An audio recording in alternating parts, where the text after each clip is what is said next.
사실 그 공부를 따라가는 거는 수학만 조금 어려웠고 나머지는 크게 문제가 될 건 없었던 것 같아요.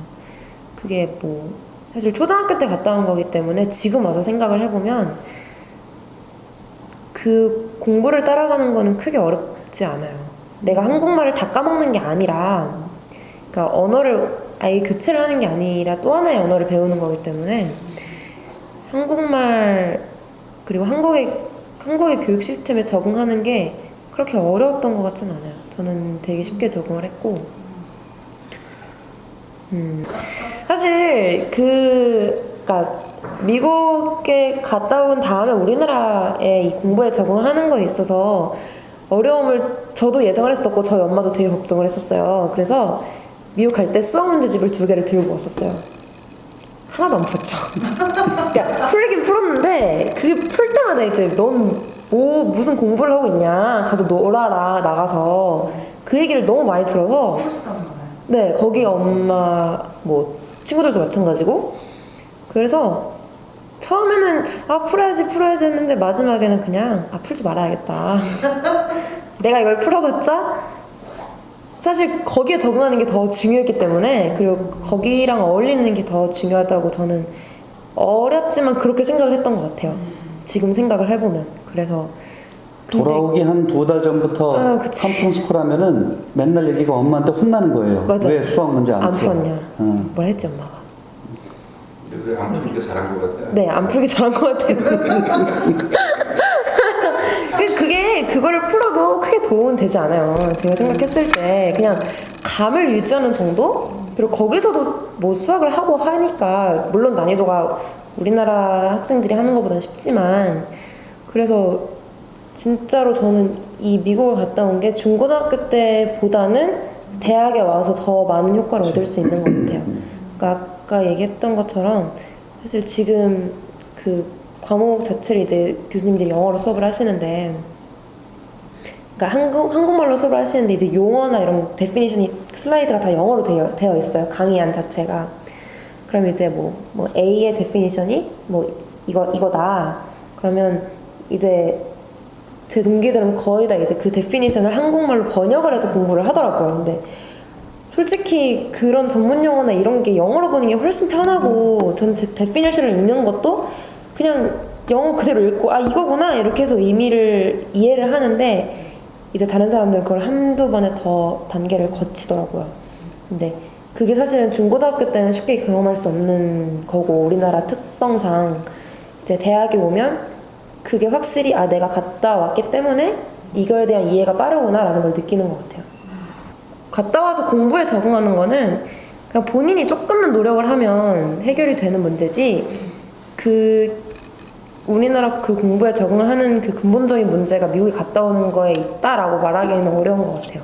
거기서, 그러니까 미국은 6, 7, 8학년이 중학교잖아요. 우리나라는 6학년까지가 초등학교고 이제 7, 8, 9학년이 중학교라고 하는데, 사실 이제 저는 그러면 거기서 6학년을 다녔으니까 이제 미들스쿨을 갔다고 생각을 하면 되는데, 사실 그 공부에 대한 양을 봤었을 때는, 그러니까 이게 사실 학습의 방식이 달라서 제가 양을 절대적으로 가늠하기는 좀 어려운 것 같아요.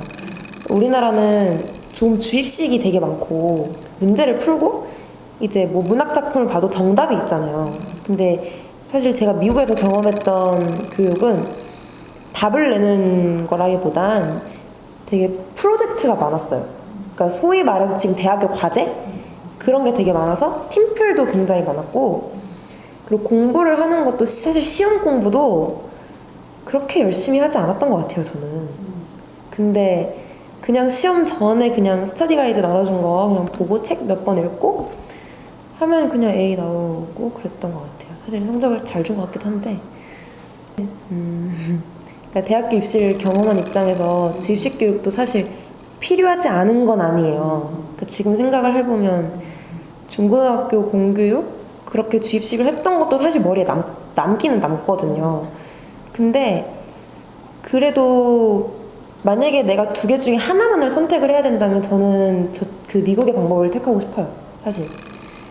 그리고 뭐 우리나라 대학 수업도 고등학교 때 받는 수업보다는 미국에서 하는 그런 수업의 경향을 좀 따르는 것 같아서 오히려 조금 자유롭게 그리고 내가 자율적으로 그렇게 습득을 할 수 있는 게 좀 더 좋은 방향이라고 저는 생각을 해요. 네. 사실은 영어라고 하는 것이 이제 말하는 것도 중요하지만 영어로 생각을 하고 영어로 듣는 게 되게 중요한데 방송이라든지 미디어를 접했을 때 영어에 대해서 부담이 없이 그거를 받아들이는 게 옆에서 보여져요. 그러니까 저희처럼 이러한 경험이 없고 그냥 영어라고 하는 것은 해야 되고 살기 위해서 한다라고 하는 사람이 받아들이는 영어와 얘네들은 그게 그냥 자연스럽게 몸속에 그냥 녹아 들어와 있기 때문에 영어를 받아들이는 것이 무리가 없다라고 하는 것은 느껴져요, 제가. 예, 참 어떻게 보면 부럽죠. 예, 예. 소위 말해서 직독직해라고 하죠, 우리나라에서는. 영어를 읽고 이제 우리나라 말로 번역을 해서 내 답을 생각한 다음에 다시 그걸 영어로 번역을 해서 말하는 과정이 아니라 그냥 듣는 대로 답하는 그렇게 되는 것 같아요. 영어로 생각하면서 얘기해요? 아니면 한국말로 생각하면서 얘기해요? 한국말로 생각하면서 이해하죠, 지금은. 미국 사람 만나서 얘기해요? 미국 사람, 그러니까 외국인을 만났을 때는 사실 그러니까 아무래도 제가 갔다 온 지 10년이 거의 다 돼가니까 그래도 한국적 사고가 나오기는 나와요. 근데 그래도 이제 외국인이랑 대화를 했을 때 그 사람의 말을 조금 더 맥락상에서 이해할 수 있는 게 있는 것 같아요. 그러니까 그 영어적 사고를 해봤기 때문에 그 사람이 이런 의도로 이런 말을 했겠구나. 우리나라 사람들이랑은 사고가 다르니까 뭐 이런 의도로 이 말을 했고 좀 그 사람의 뭐랄까 의도? 그런 걸 파악하는 데는 좀 쉬운 것 같아요. 영어적인 사고를 하지는 않지만 네 익숙한 거, 그거에 익숙한 것 같아요.